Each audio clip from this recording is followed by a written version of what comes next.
Welcome back to another episode of Powering Your Career. I'm David Smith, founder of Inertia Talent. The energy transition is the biggest industrial change we'll see in our lifetime, and people are at the core of driving that transformation. Powering Your Career is the Inertia Talent podcast where I sit down with the leaders shaping this change. We talk about their career journeys, their views on the energy transition, leadership, mental health and well-being, and much, much more. If you're in the energy industry and want to learn from a diverse group of executives in the sector, or you're looking for a bit of inspiration to build a career in energy, this podcast is for you. Welcome to the Inertia Talent podcast, Powering Your Career. My name's David Smith, and today's an exciting day. I've got my first returning guest in Guy Chalkley. Thank you, David. Thanks for agreeing to come back.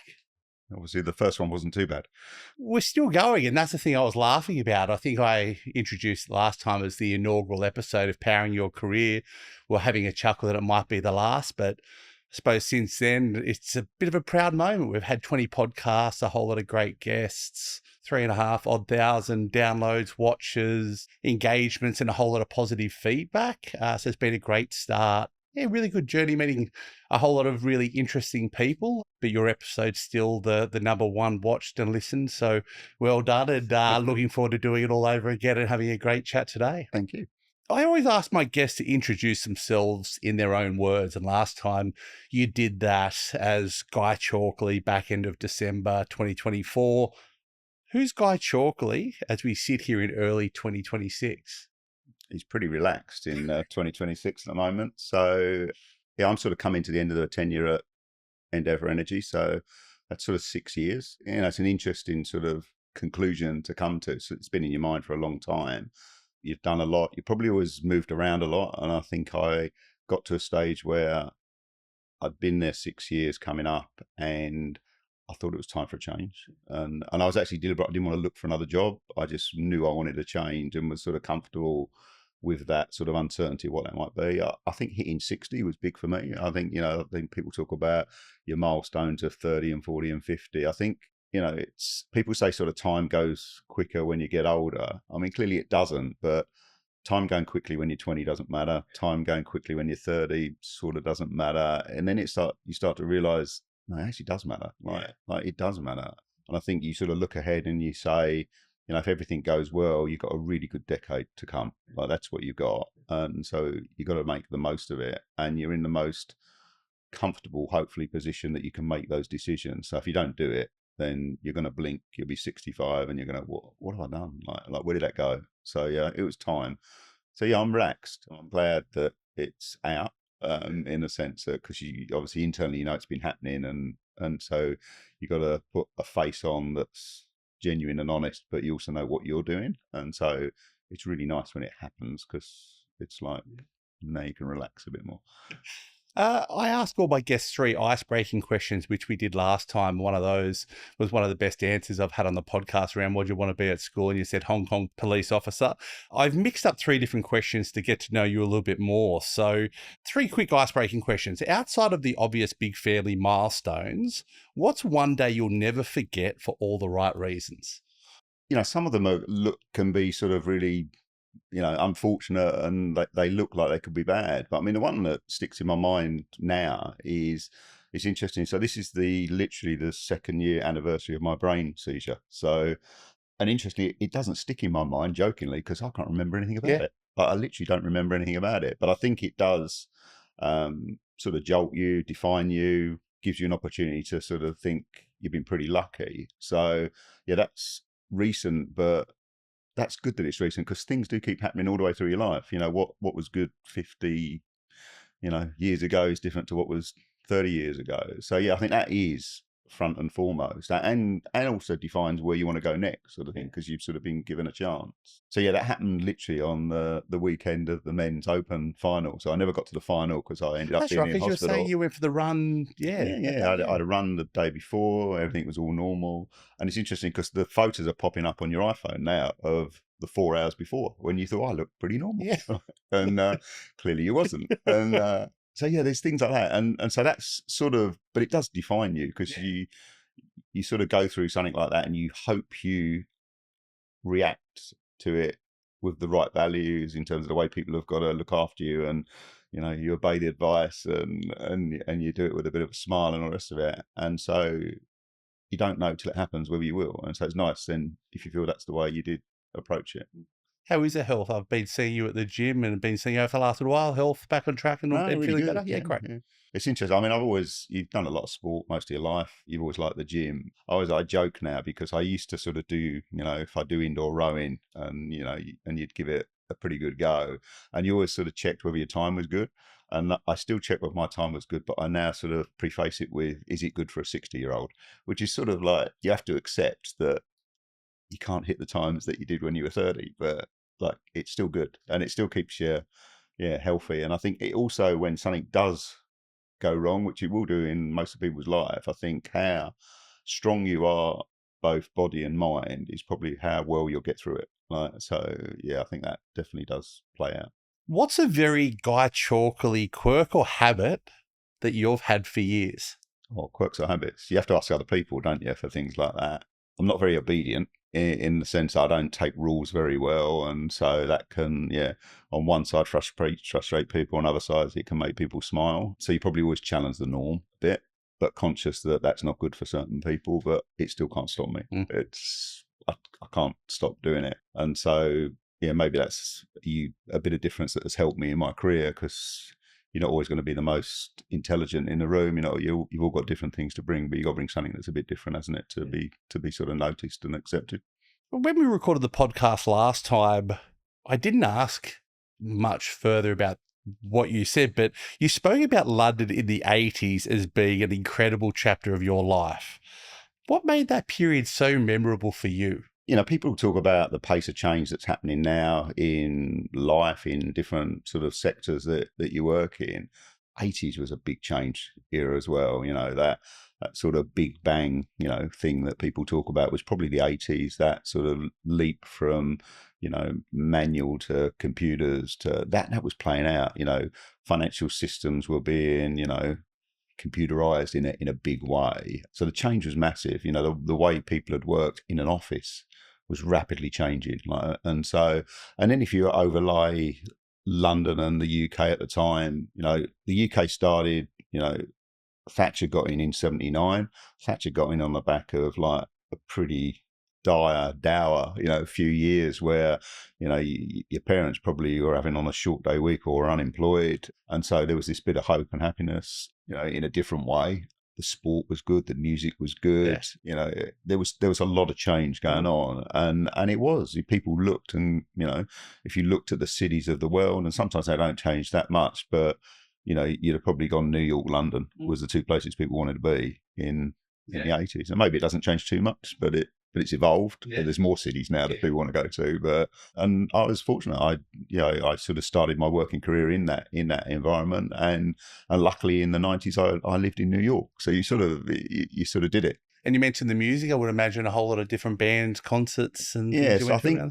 The thing about the 80s, people say, what's your favorite concert? I mean, I was lucky. I went to Live Aid, so when they show it, you're actually in Wembley when it was, and you actually, not just the event itself, and people remember different bands that were there, but even the way it actually happened is very different to what people of a generation today think. People think you buy concert tickets now by opening up 10 computers and waiting in queues and see which one hooks up, and then you pay with your credit card, and then that's the way. You bought tickets in the 80s because you sent one of your mates to camp overnight with your cash without a mobile phone, and it was only when you got back to where you lived whether you realised whether you'd got any tickets. Like, so the whole, I don't think people quite appreciate the time thing that has changed, because you don't realise how it's evolved, because it's just different.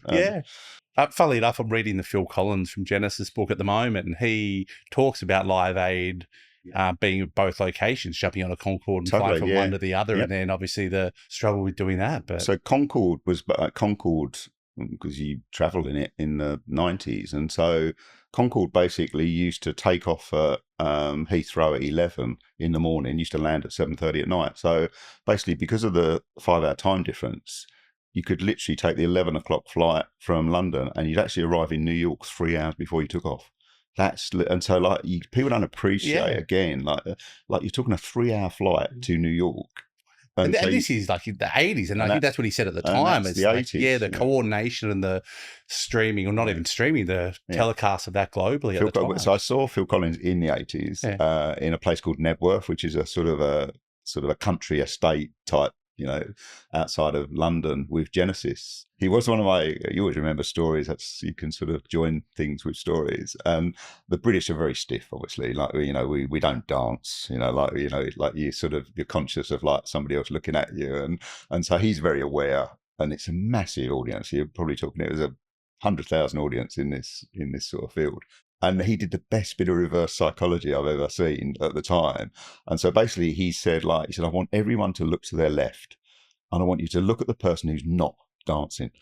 And so literally everyone's looked. And so by fear, everyone started dancing. Because now they're worried people are going to look at them for not dancing rather than that they are dancing. So the fear of people wondering like what people are thinking was actually so clever, and so he literally got this whole concert moving, like, because it hadn't started, literally just by doing it in reverse and saying, I'm going to make you embarrassed for not dancing rather than embarrassing for dancing. We talk about career journeys. I didn't actually realise that he started as a drummer and then obviously got promoted to the front lead singer, and then to see the evolution of obviously being one of the best entertainers. If the Genesis fans think that's the worst part of Genesis, because they think he was the Phil Collins Genesis, and they'll always go back to Peter Gabriel, or they'll go to other the lead singers who could play in a different way. But evolution again, isn't it? Absolutely.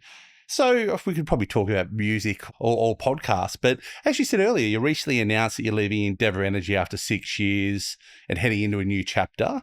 What made you decide now was the right time to step away from the CEO role? I think you're lucky if you can ever take the right time of anything. That's always, hindsight moments are wonderful, aren't they? So I could be, distraught in a few months. Who knows? I think there's bits that, because you've always moved around, the real excitement in my careers are the early parts of roles. They're the bits where the most change really happens, and then you're sort of trying to get into continuous change, but on a much more sort of level basis. So I think you got through that. So now you're in a bit of a cycle stage where you'll be doing things again. In a reg business, you're going to do a reg submission again. We've just done EBAs, you're going to do EBAs again. It's all those things start to be repeatable, and I think other people can then add more to it, like, because they can add a different lens to something, because you sort of think you've learned it, and you might need fresh eyes to get a better outcome. So I think that sort of plays out a lot for me. Somebody once said to me, "Always get out while they still like you," which is great advice. Because you think you're really good, and eventually, you have overstayed your welcome, sort of thing. And so, but I think it's also, and I say to people a lot, make a decision before you get to a point where you're not enjoying your role, so it doesn't get to a point where you make the wrong decision opposed to the right decision. I think it's maybe best to get out first, as you said. Yeah, and I think, for me, like, don't turn up and you could coast. Yeah. And you can, and no one will spot it. Like, you can do it, and you'd still be doing a very good job, but that you can do it. Yeah. And so, and we're all different. There's nothing wrong with people who choose careers that are 30 years in. That's good as well. But I think as long as you're aware of how you operate, then, be yourself in that situation. So it just felt it was about right. Lots of stars were aligning in different ways for different reasons. And I thought, time's right. So what process is that? Because I talk to people all the time, and people will be listening to this podcast where they might not be necessarily enjoying the role, not seeing a challenge. It sounds like there's probably a bit of a gut feel at the time being right. Well, where do you go there? Do you sort of talk with your wife and then colleagues and people around you, or was that I know it's right, I'm making a decision? How did you then sort of move through that initial feel to then making the decision, letting the organisation know? Like, for me, then that had been happening. That had been processing for quite a long time. And I think, interestingly, from a wife perspective, she wants you to retire, but she knows you won't. Yeah. And that's one of the challenges we got. Like, she wouldn't leave her job now until I've worked out what I want to do, and I don't know what I want to do, but I'm comfortable with that. Yeah.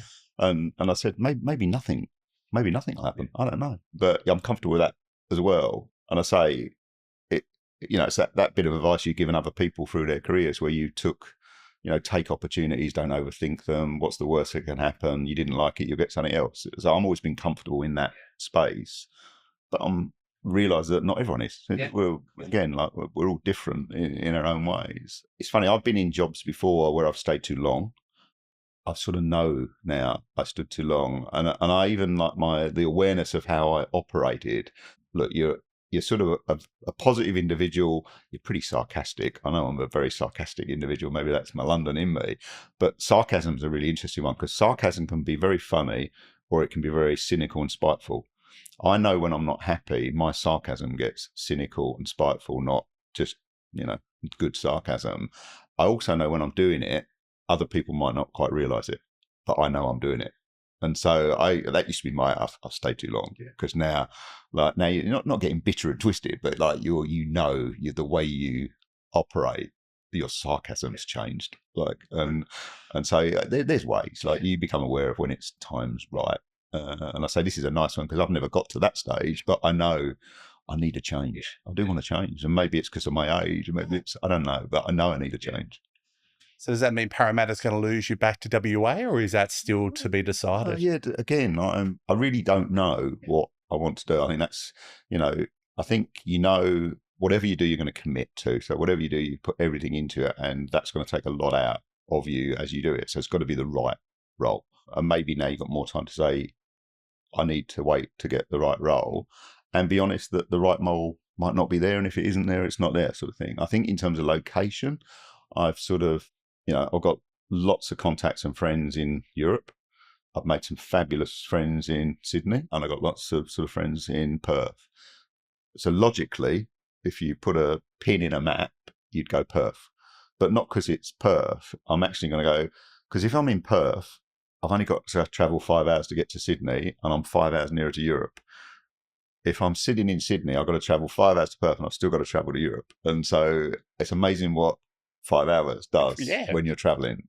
So Perth is a more logical, just centric location, because I like Australia. I don't want to live in Europe again, particularly. But equally, if there was a role that was in somewhere that somebody said, can you do this for a bit of time? I might say, yes. I don't know. It's Greek islands. That'd be really nice, wouldn't it? Sicily, something like that. That'd be very nice. Lovely. So when you look back at your time at Endeavour, so 6 years, what are you most proud of? And what do you want your CEO chapter at Endeavour to be remembered for internally and across the industry? I'm always more prouder of the softer than the harder. So you're not going to say I'm really proud of this KPI I hit or this target you hit and all the rest of it. But I think it was the soft elements of getting that target that were really important to me. So, there's things that you go through. I'm making people understand Endeavour is a real community-based company that is, a real opportunity to open opportunities for others in Western Sydney. I think that's good for me. So, the fact that, we reinstigated an apprentice program and we run it well and people want to work for us. I think the fact that we work with our community, that, in terms of some of the smaller charities, because we're embedded in it and people will know me that you've done that, I think makes you, pretty happy and proud. I think the work we've done from an Indigenous to a RAP to actually get that going and moving and actually get people to believe in it, that's good. Because all those soft ones actually then give you a hard target that you actually achieve. And there's been bits, people know the issues with the EBA in terms of, what went on in the unions. But was that really personal? Not really. Like it's everyone's got different things that they have to do. But I still think if people looked at me honestly, they know your values have been strong and you've been fair, and you have good conversations with people. And it's an interesting one as you're a CEO. If everybody liked you, you're probably not doing your job. Let's be brutally honest. And so, it's like a good politician. You do polarize, because you've got to make some decisions that are not going to please everyone. But the bit you've got to try and do is to make sure you can communicate why. Like, it's the why. But still, not everyone's going to like it. But at least you've been open and honest, and you've done the reasons behind it. So, you don't have to be liked by everyone, because you shouldn't, because we're all different in our views and our opinions and things. So there's been some things that have been challenging, but I think we've got through them. I think, Endeavour is still, I think it's a strong company. I think the bit that is different from 6 years ago is I think it's got a brand that people know now. I don't think people knew who Endeavour were 6 years ago. And the brand is the fact that they know if we say we're going to do something, we'll do it. If it needs a different solution, we'll try and work it out. So, we're much more open to what the opportunity and the solution is than what we may have been 6 years ago. Yeah. And I see it from a recruitment basis of people wanting to work for the organization, the greenfield nature, the innovation, what the business is doing is different to a lot of the others. But I think the thing that always stands out with myself, and obviously having placed a whole lot of people with Endeavour over the years, I always say how nice an environment it is with full of really nice people who are doing good things. The amount of people that I've placed within the business who will then call me up and go, oh my God, it really is a nice place, of really nice people who are doing good things in an industry that's moving really quickly, which has been a big evolution. And yeah, I know, speaking with a whole lot of people since the news of you moving on, there's a lot of disappointed people who recognize how good a CEO you are and have been. So you've obviously achieved a lot. Yeah, I mean, culture's is a beautiful word, isn't it? It gets thrown around a lot. You're all going to have a different view of what culture is, and lots of academics have written lots of books about what culture is. I'm not the most informed academic, but so look, culture for me is and you'll do it when you go to visit other businesses, and culture is to me when you walk into reception and is someone going to smile at you? Does someone look happy? Have you got eye contact? Like, can you hear the noise that's going on? Like, so culture's not something in words. Like, culture is a gut feeling, isn't it? When you walk in, because you can't mask it. You can say what it is by the words, Yeah. but you've got to walk the floor, and you've got to feel what it is. You've got to go to the restroom canteen sort of area to see and listen to some of the conversations that are happening. Like, that's culture. But and I've seen you walk into rooms where you know people's names, their backgrounds, you are generally interested in people. I won't name, but there's a whole lot of CEOs out there who don't do that, or leaders or people. And I think in terms of that environment, a large part is you driving that then goes in the business, as well as your leadership and managers. But you collect stories over the years. And if I reflect, and you've always been a storyteller, so you sort of realize people do remember stories and there's power in a story. But if you then reflect, you're privileged to become a CEO, for the last sort of decade or so of your career. You never aspired to it. If I look at the stories that I've collected, and again, you've been pretty fortunate, privileged to speak to lots of CEOs, I don't think they're the stories I always remember. But I can tell you, I could remember a story I've had with the person who's cleaned the coffee machine just as easily. Yeah.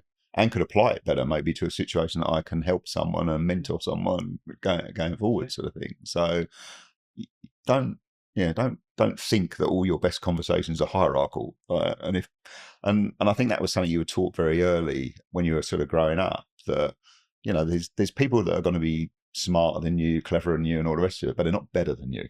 Like that's a really important one. Be confident in, live your values, live them well, and they're as good as anybody. So no one's can be any better, sort of thing. But yeah, of course, somebody can have better education and things like that. But that's not better than you. That's just different. That's a bit of diversity that you can play out. And I think that was grounded really early, I think, as I was sort of growing up, and it's probably made you a bit cheeky through your career as you've sort of played that. When you need to, you've used it. I've certainly used that here. I think it was it's one of the Western Sydney, and they'd invited me to some sort of university, faculty sort of thing where they were sort of working out what we needed to do, education wise going forward. And we went around a table, and it literally got to me, and I said, I know I'm the only one who's been invited who's actually never been to university. And they didn't even realise, because they just assumed he's a CEO. He must know. And and it was so funny because it actually opened up the conversation, because it was, because I said, well, I'm the fraud, because I said, I don't think you realise I've never even been to university. It's fun, because then you use it to your advantage.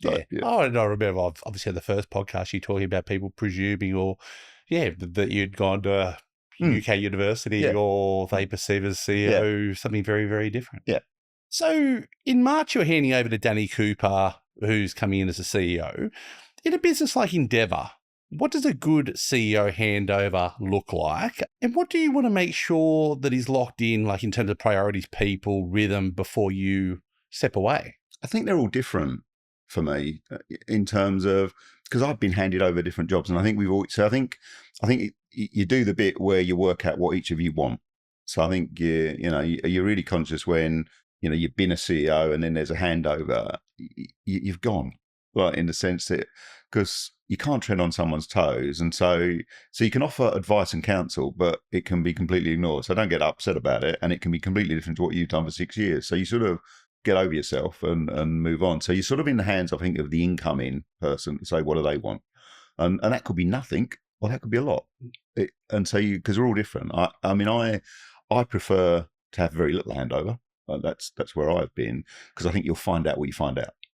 And so, because if it's really, important, it'll come to you. Yeah. It'll happen very quickly. I think the bit that you probably is helpful is, depending on, again, what type of CEO is left, what one's coming in, the relationships are really important. And so they can help. Like they can help. But you might be going from someone who's a relationship person to a non-relationship person. So there's not a right or a wrong answer for it. It's a sort of a suck and see to see what plays out. But yeah, I think you should be available, but in the background. Yeah, very much in the background. Yeah. And that's just through conversations of talking with Danny on how he sees it. I think so. Yeah. You're listening to Powering Your Career, the Inertia Talent podcast. If you're enjoying the conversation, it would be great if you could follow or subscribe on your favorite podcast platform and share this episode with someone in your network who's interested in the energy transition. If you'd like to talk about your own career in energy or how Inertia Talent can help you build your leadership team, you can find me, David Smith, on LinkedIn. Now let's get back to the conversation. Touching on you coming into other CEO roles or other roles in the past, how do you onboard yourself in organizations? Like if and for listeners to this podcast who are starting a new role or going to be in the future, how do you set up your 30, 60, 90 days when you have ever started a new role? Well, Endeavour was very interesting, wasn't it? Because the first 90 days was COVID and nobody was present anyway. So again, that you adapted to what was thrown at you. Like everyone does it's the cliched, what do you do in your first 100 days and all the rest of it. But then you get to know people. That's what you got to do. You got to get under the hood of and actually start getting to know people, to what makes them tick and what makes them perform and what makes them happy. That's a bit I do, because if you can do that, you can probably understand what good performance is going to be like, etc. So I'm sure, again, there's some textbook answers of what you should do, but yeah, I think, again, the softer skills probably, open up what the future is going to be if you can do that well straight away. I mean, Endeavour, I literally met all the senior leaders at the time for an hour, like in sort of a doctor's surgery. And I don't mean, and it's interesting how they approached it, because they'd never had that before. Yes. So some of them came with their CV, some of them came with their history, some of them just came like for a chat. I chat. Yeah. And I'm sort of gonna ask lots of questions that are not necessarily about what you do, but what you are. And so, but that helps me. Yeah. Did you have going into that process a whole lot of questions that you had asked the same questions of the people to have a structure, or do you just I've got some things that I want you to open up to. So I want to see if I can open you up to understand you. And then depending on how well that's going, then they get deeper, don't they? It's like, that's the sort of thing. And then I remember that, because that's for my benefit as much as anything else, because that's how I remember. I can sort of join a story to a face to a name. Like that's my brain, how it works, sort of thing. So yeah, that's why I do it. And I say, we've all got different leadership styles, but I find if I know your partner or your wife's name and your kid's name and their ages and where you come from, and that pieces bits together me, and that was also your networking piece, because then that's a lead into another conversation when you need it. So like if you don't see someone for 3 months, you already remember some stuff that it's like, it's the salesman's pitch, isn't it? Like I've already got my door open, sort of thing, is what you were taught. It's funny, I was with my wife just after Christmas and we went to a function and we bumped into somebody who I'd only met the year before at the same time, and his wife was there as well. And I said hello to the wife and she gave me a kiss and I remembered her name. And then I literally asked him, I said, how was the trip with his daughter? Because he went from basically Queensland to Adelaide off-road. And it was like a coming of age thing for his 18-year-old daughter. And I remembered it at the time. And then I literally, like, we finished, and then we had like a really nice couple and the rest of it. And then my wife said, "How do you remember that?" And I said, "But that's all I do remember." Yeah, I said, yeah. like I probably don't remember anything that I should remember. I said, but I can connect with the bits that I can remember. Yeah. And so that's my brain. We're all Yeah. different. Like, I laugh. My wife's quite similar. I've got a thing for faces, and I can remember your career or people's career, what they've done. Similar to what you said for many years ago. I forget anniversaries, I forget birth dates, which drives my wife absolutely nuts. But in terms of where my career's ended up, that part of my brain has been very, very helpful in terms of understanding that.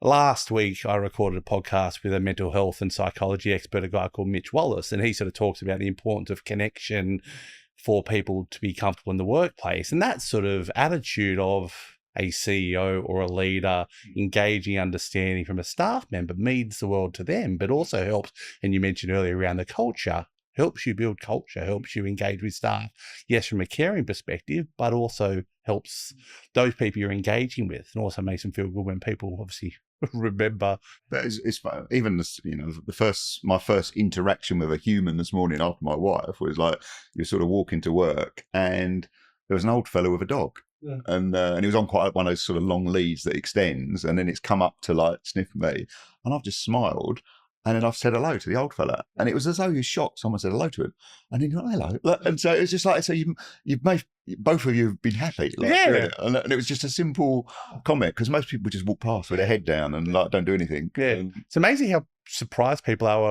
And I sometimes laugh with my little fellow for walking down the street and give a really big, boisterous hello. And some people are either frightened, or it does bring a smile to their face. But there's a term that's out there at the moment around one and done CEO roles, where you take on the top job, deliver a big chapter, offered a pretty tough one, and then you deliberately don't choose another CEO role. You've now done 2 CEO roles at Western Power and Endeavour Energy.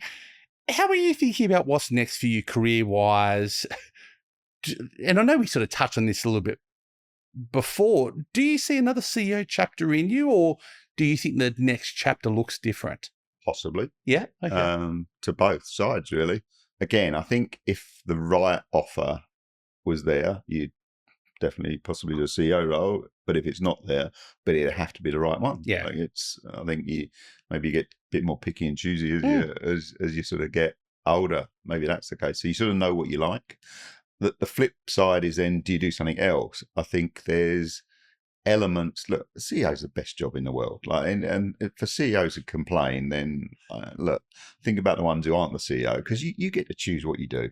Because smile about it. Like, it's like, you actually get to do it. So like, you should enjoy it. Like, so don't talk about how much time it is and the rest of it, because you get to choose. That's all under your sort of remit. On that, there's some really good bits of being a CEO. And I said, eventually it takes you all your life to find your perfect job. Yeah. And you have to go through all of this to get there. And so for me, it was ended up being good, because I like the building relationships. It's the bit I like. And so that's the bit I'm probably trying to unpick, because there's bits I don't like. Yeah. There's lots. What of are bits. they? Oh, like the process side of it, you do have to go. You're gonna have to put your game face on all the time, even when you don't want to. Right, so you got to be consistent and all the rest of it. And so I think if you unpick the really good bits, it'd be lovely to find a job that just did that. And there are those types of roles out there, because they're probably the roles where you can help with your advice, where you can sort of take it or leave it, but you can offer good advice to people. And so that's the bit of it I like. You don't want to get stuck down into some of the real, bits that are not your personality. Good position to be in. Yeah, definitely. Yeah. Yeah. It's a lucky position. Yeah, to be in. absolutely. So, Guy, a large part of this podcast is talking about careers and leadership. And you wrote a LinkedIn post the other day that I think is one of the most honest and impactful messages I've seen from a CEO. On LinkedIn, you wrote, I reflect that attitude has taken me further than aptitude, listening more than talking, humility and honesty over big ego, and having a sense of humor and the ability to smile has opened the most doors. A humble learn-it-all will always beat a know-it-all. Stories count, so listen and talk to everyone. And remember, we are all privileged to be here. You don't have to do it. Firstly, I bloody love that. Can you talk us through that note as there's a lot there that people can take from, whether they're early in their career, mid-career, already leading teams. But can you run us through that? Because that's quite the message. You know, we joked about going to university and not going to university. I think attitude gets you further. You know, that's not saying you don't need some smarts. Clearly you do, but just being smart won't get you there. You know, it's the ones who've got really good attitudes that you notice. Like they're the ones that I've been noticed because, yeah, you've been there, you know, and people have seen what you do consistently. And so that works. And I think that applies in life. I don't think that's changed generationally. I think, and it's an interesting challenge how you get seen with, you know, working from home and all the rest of it. There's debates going on. Like, how would your career have progressed if you were never there? Like, you're probably going to make the ones, people making conscious efforts to not come in on a Friday. Does that get noticed? Does that get, of course it does. You know, so like be smart, like, maybe come in on a Friday, but don't come in every Wednesday. Like it's like they're be smart. So I think, yeah, attitude definitely has helped me because maybe I was comfortable not being the cleverest, but realizing that you could, you know, do it in different ways. And it's a bit like a sports person, isn't it? Like the prima donna on the sports pitch is not always the best, actually. It doesn't always have the longest career. You know, but sometimes you remember the workhorse and sometimes you remember the one that just did the extra bit in training and went out to help someone. And so there's different ways of doing it. So I think that was that one. I think, look, a value, you work out your own values and, you know, you ground them early and then you apply them. And then they then sort of jump into leadership as like, how do you lead? So I've always said 3 H's, you go like, you know, sort of honesty, humility, humor. Got me a long way. And so, yeah, your cheekiness, your ability to smile has got you a long way. Like, so, you know, make a joke about yourself works for me because if I'm talking, it opens the audience up because you're normal. Has that always been Guy? Like, I presume obviously would have evolved over the years without a doubt. It's got better. Okay. Yeah, it's got better because and you've roughed the edges that didn't work and so, yeah, like it's sort of, and I think maybe again, like London upbringing, different way. You generally you think quite quickly. Like that's the way you were brought up. So you normally got a retort. Like you sort of, that's what you did. And so you like, you know, like you like putting a bit of a spin or a joke to something. I did we had some interns, so we had the graduate interns, and I opened it yesterday morning. I got it yesterday morning, and I said, it's quite ironic. I said, they've asked me to open, the intern. I said, because again, I said, one, I've never been to university anyway. I said, intern for me when I was growing up was something very different in South London. Intern for me probably meant you were going to go to prison. It was internment. Like I said, so it's quite amusing that now intern is like this brilliant thing that you go out, and so they all laugh. Yeah. And so then the audience is warm, and now you can play on it. And so you're trying to look for an angle that opens a floor, opens an audience, opens a room. Like that's what you're trying to do, and that works for me, as opposed to like having a really professional speech and like, because it's not me. But if you go into the speech you did yesterday to the interns, do you have a think and obviously write that down, or you have a bit of a think and just? Yeah, no, I mentally do it. Yeah. So like when people say you don't rehearse, I rehearse in my head. Yeah. Like that's what I'm doing. So I'm picking out some themes. Yeah. And then I'll because then if there's a story to the theme, it might not come out until somebody says something that you've observed on the day, and so then you adapt to what somebody else has done. So have you always been a good speaker? No. No, okay. I don't know if I'm a good speaker now. I've seen you speaking, but I think it's unique because you do tell stories on stage that are relatable. And I think you got there's a confidence that you get. And funny enough, I did the apprentices, the new intake of apprentices last week, and one of the apprentices, because they do this sort of like 30 seconds in the spotlight we did it round a circle of love sort of thing. One of the blokes was literally, but he was good because he called it. He actually said, I'm now in my worst nightmare because I've got to speak in public for 30 seconds. And then he came up to me and said, like, how can I be better at this? And I went, it's practice, it's experience, all of that. I said, but work on the principle that none of us are good at it. So don't worry about it. Like, why are you worried about something that none of us are good? So the audience that you think you're really worried about doesn't care. In fact, they know they're no better. Yeah. So they're not waiting for you to fail. They're not looking for you to fail. It's just don't worry about it. And I said, and so people then get worried about the bigger the audience. The bigger the audience, the less you can see. You can only see the front row. And so now I joke because I've lost sight in my eye. I can joke straight away and say I can't even see half it. Like so even that has given me an opening, insight to get them comfortable. You can't get in your own head before you jump up in front of that microphone. Because I was going to say, for that guy, like an apprentice through a fresh start, having to do a 30-second speech in front of the CEO. God, he's had it twice now. So yeah, but we're all, I say I don't know. And let's be honest, the really polished speakers, you probably don't remember because they are good. But does anything resonate that sticks with you, or have you forgotten it 2 days later? Yeah. Like, so that sort of, that American used car salesman, brilliant, but they're not genuine. They're not authentic. They're not me. So it doesn't resonate. Reflecting on where you sit today and the experiences that you've built, what advice would you give to leaders who aspire to be a CEO one day? Again, you can't copy somebody else. So so you got to work out your style at what works. And I think, one of the things I've said, and even that's maybe some of the reasons you move around a lot, is I think you've got a shelf life. You've probably got a style that works for a certain period, but it won't work forever. So be self-aware that there's a time to move on, because you won't be able to adapt to what the business might need, in a different way, in a different side. So there's that bit that I think really plays out for me. The CEO you're still a person. And so, it's probably, there's different ways then of being a CEO. We've all got these different CEO styles. So I've sort of said, I was probably never anybody's boss. I was never good at being a boss, but I like being a leader.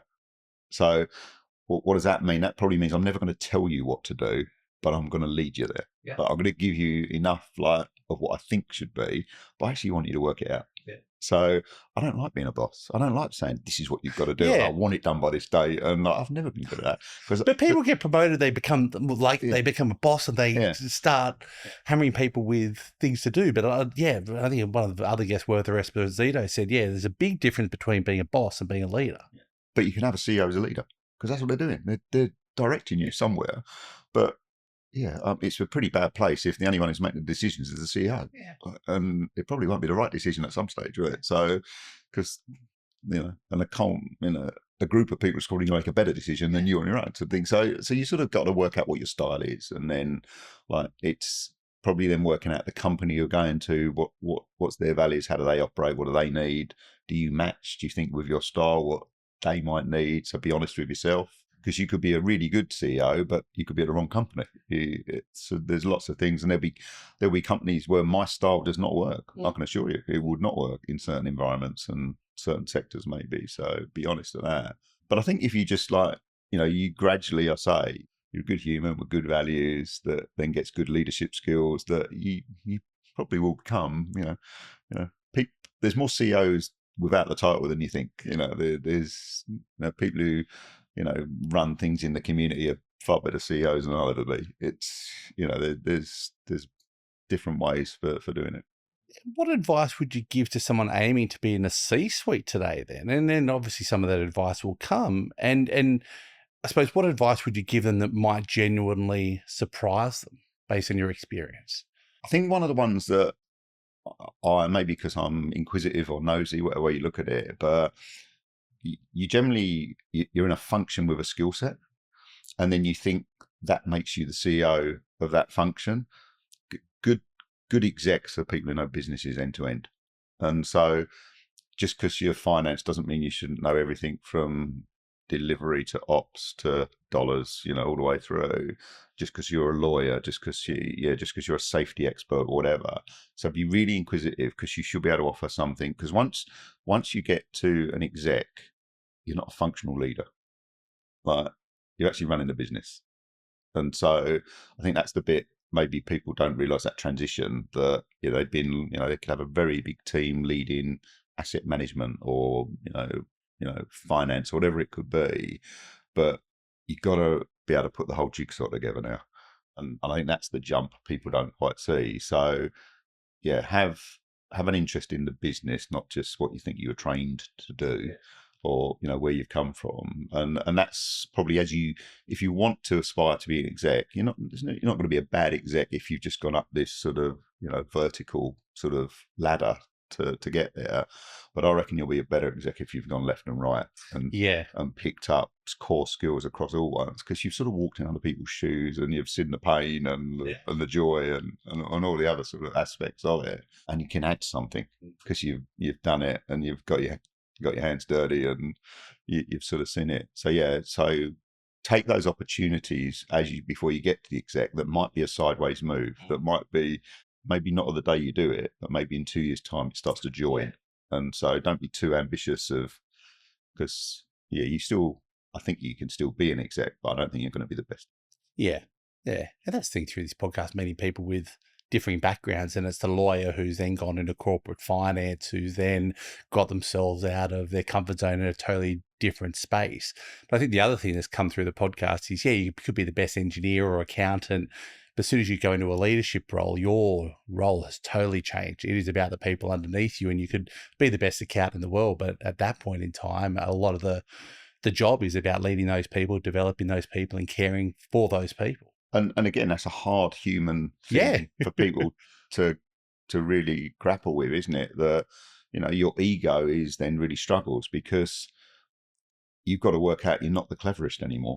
Because now you've got to add something else. Because now you've got experience to help these people who are now smarter than you when you were the smartest.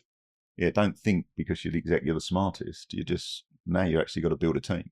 And that's hard, isn't it? When you get your first gig when you're, in your 20s or whatever you could be, that's a hard lesson to learn. And you sort of reflect back on your career, your first ones, you were probably atrocious. Oh God, yeah. I think that poor team that had me, but you evolve.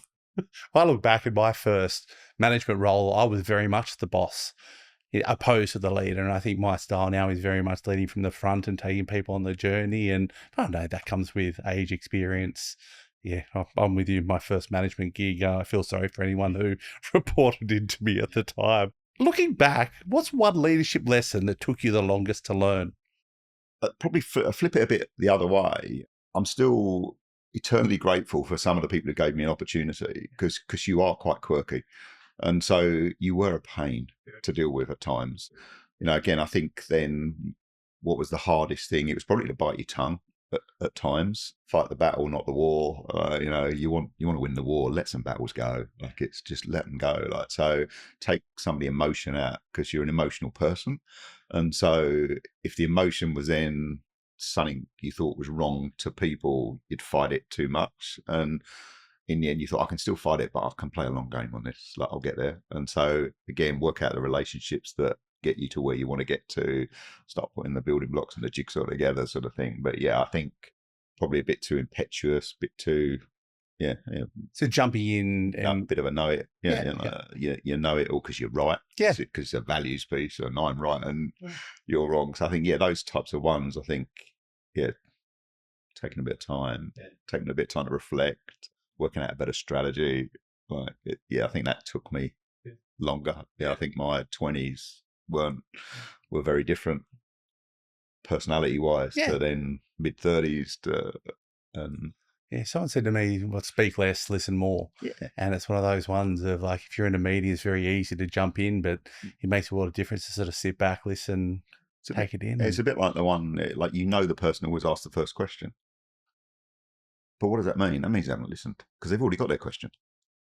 So they haven't actually, they're trying to work out their question, but they haven't really listened what the person has said because they know they're going to be the first one to ask a question. So like, there's loads of you watch it in in meetings, and you watch body language and the way people operate, but it, and so and then you want to coach them and give them a bit of advice and say sometimes it's best to be in last, sometimes it's best to be in the middle, like mix it up a bit. You updated your LinkedIn recently, which I sort of have seen a few of the board roles. So I think you're recently been announced as a non-executive. Is it non-executive or a chair at Frontier Energy? Yeah, chair, non-executive. Chair. You're obviously on the board of RAC Western Australia and Energy Networks Australia. What skills from being a CEO transfer really well to board work, and which ones don't, in your experience? It's another transition of letting go. And so, that bit where you get the exec role and now the person below you is smarter. Like, I think you've got to make sure And I think it's also then good to do this while you're still an exec. I think they're actually don't then finish and then become a board. I think do the transition bit well. So like have some board roles if that's the way that you're going to go, because you're really conscious when you're on a board and you're still a CEO.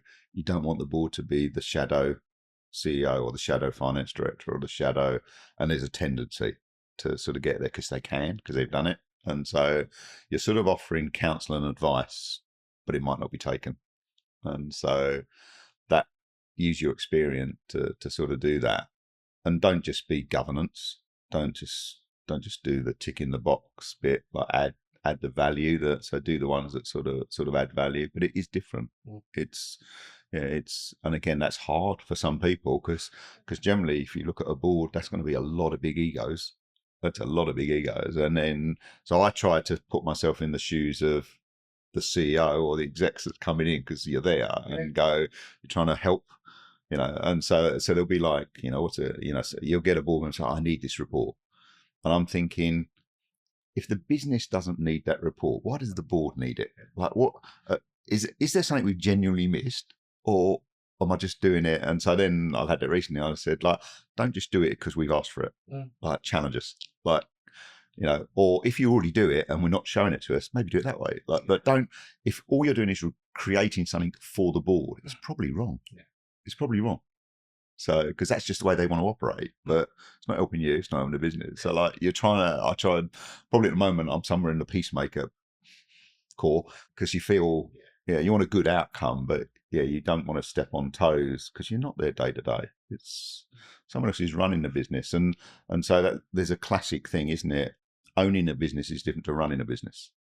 So you need to trust the exec that they can run it, because you've got to own it, and maybe if you're stepping too much into the running, you're probably not doing it properly as a non-exec. If you're staying at the level where you're owning and making sure it's run properly, but somebody else is running, that's where I want to be. I get asked all the time about developing board careers, and we were lucky enough to have Bob Webster talk to a group of our clients a little while ago around sort of developing a board career. What would your advice be in terms of someone, an exec out there that wants to longer term have a board career? What have you done that's helped you develop a board career and board appointments? They're coming to you because they've seen your experience here. So like it's an extension of sort of what you're doing. I think then there's a flick back that, again, make sure it's a company that's got the values that you want. It's there's the flip side. Do your own research in terms of, who are the board, like how often they meet, what decisions they make. Like, so put some timing to before you do it, because otherwise you'll find your dance card gets full really quickly, and then you might realize, how do I get out of it? So like take a bit of time to play there, but it's an extension. It is, it's an extension of what you've done, but now just adapt it, because it's you're now going to do it once a month, not every day. You can't be over everything all the time, because you're not. So your trust has got to be high. And I think that, the other roles are different. I think the chair's different again, because, the chair is that, classic relationship between a CEO and a chair. Make sure it's good. Like, so, make sure that you're there for the CEO, and make sure that you're not, running it for the person, but you're always there when they need something to bounce off, or, so again, they're different roles again.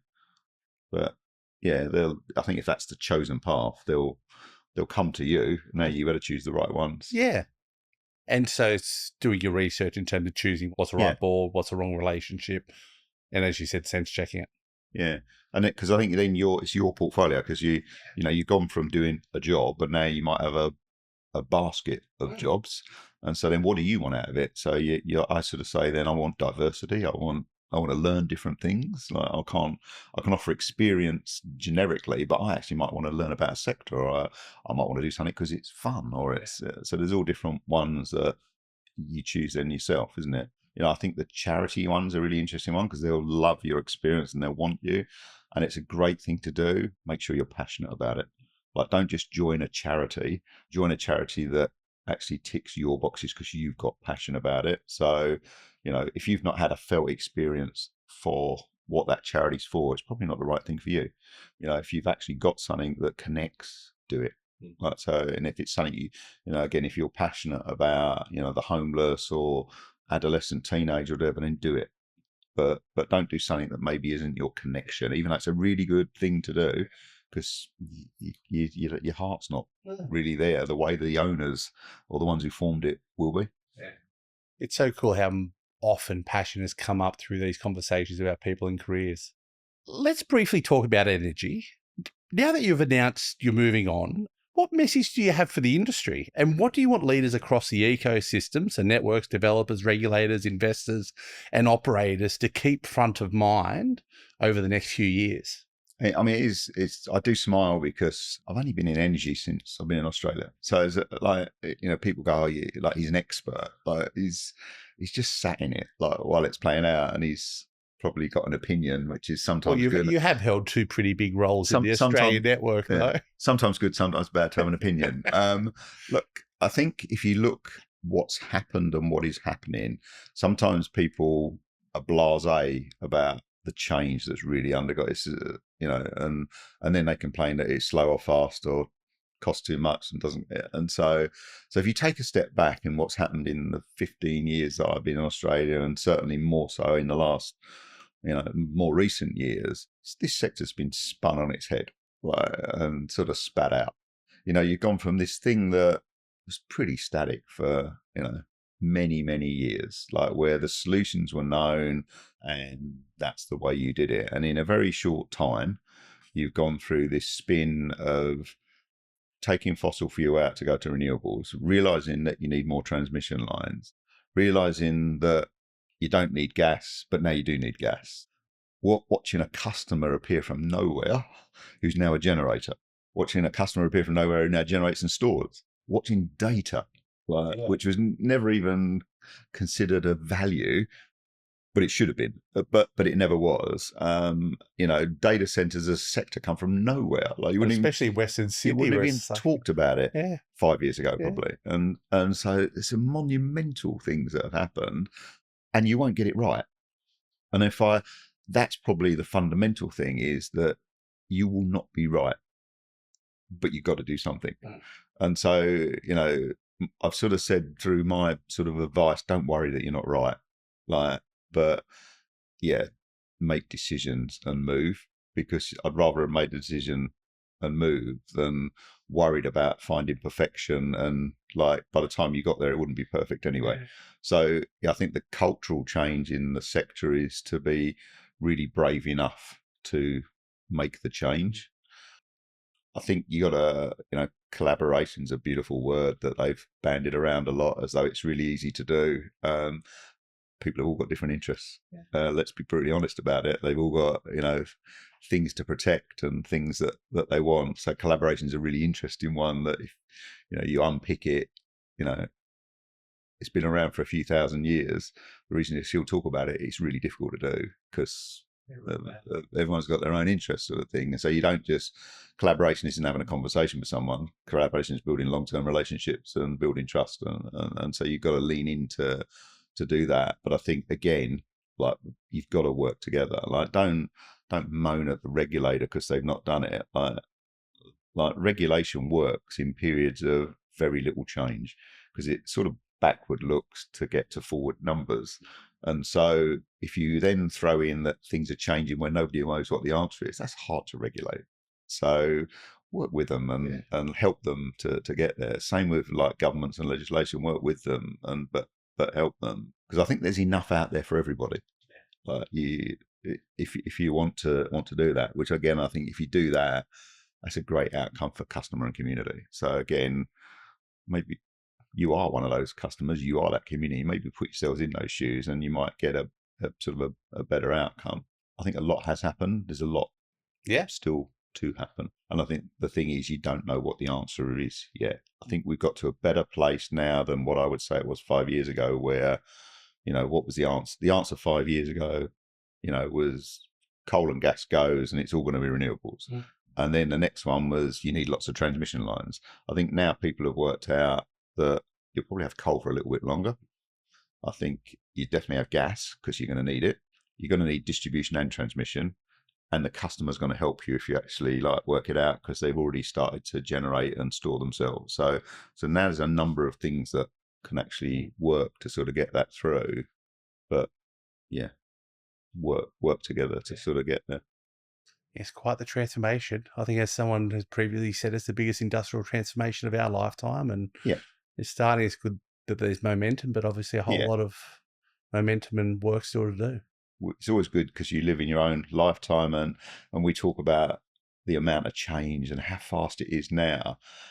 I reckon if you put yourself in the Industrial Revolution at the turn of the 1900s, imagine what that was like. Yeah. Like, if you think we are, so again, it's the same but different. We're not unique. No. Like, it's just relevant to the time that you're at. But you know, can imagine going from everyone having a horse to 5 years later, everyone having a car. It's like, you know, you can't understand some of the change that's happened quickly in other eras that have happened. So yeah, we're not unique, and we will just get on and deal with it. And there's good people in the industry that will make it happen. If you could change one thing in the system tomorrow to speed up outcomes without compromising safety or reliability, what would it be? It's back to a softer one. I think it's, you know, that ability to fail, that ability to progress through trying something that didn't work. I think would be I don't know what that would. I don't know how you put a process around that, but you know, whether that is how you know, can do things in innovation. You know, we got some of the lowest spend in Australia in R&D, like how we can actually like incentivize some of the research and development that plays out, I think would be good, because I think it spins down into the culture that can then actually progress. So, you know, that's the one I would really love. I was sort of jokingly with a consultant today, and we were talking about some of the change that's gone on, and I said it was that it's really interesting. You come from an industry that chased perfection because they're embarrassed if they fail, and so it's really hard for them to fail because it doesn't. And I remember talking about, you know, trying to get a strategy together of where you need to get to, and so it sort of got translated completely to somewhere where I wasn't thinking, and so it sort of then coined the phrase that we're chasing the North Star. And I said, you've missed my point completely. I said, that's the whole point. We don't know where the North Star is now. That's the problem. I said, so you don't have to chase the North Star, but what you do need is to get into the constellation that is in that proximity, and then you're comfortable. Don't worry about it. Forget the North Star, but just get somewhere near it. Yeah. Like, that's all you need to do, and you'll fail. But if all you're doing is chasing this North Star, I'm sadly going to tell you don't know where it is at the moment. So you're going to fail. And so, like, stop chasing that bit and just progress and do it that way. And I think you'd be amazed where you'll get to. So we're coming to the end of the podcast, but I've got 6 really quick questions where I'll start the sentence, and I might ask you if you can sort of finish them off. And I've got a few curveballs here for you. Life is short. You should. I'll take every opportunity. The energy transition will be won by the customer. I like that answer. A great executive team feels like happy. If you could leave one message to the next generation of leaders, keep trying, keep taking your opportunities, keep learning, keep listening. And lastly, a mistake I'm glad I made is coming to Australia. I love that. Guy Chalkley, round 2. Thank you very much. I thought I enjoyed the first one, but I think I enjoyed this one even more. Maybe a little more comfortable that it wasn't the inaugural one and we had comfy seats. Thank you for this fabulous setup. Yeah, I was going to say it's pretty good. If you liked episode 2 with Guy Chalkley and the Powering Your Career podcast, please like, subscribe, share with your friends. Guy, thanks once again. Thank you. That's it for today's episode of Powering Your Career. If you found this useful, please follow or subscribe, leave a review, and share it with someone who might get value from it. It really helps more people in and around the industry find the show. You can also follow Inertia Talent and connect with me, David Smith, on LinkedIn to stay across future episodes, leadership moves, and opportunities across the energy sector. Thanks for listening, and I'll catch you on the next episode of Powering Your Career.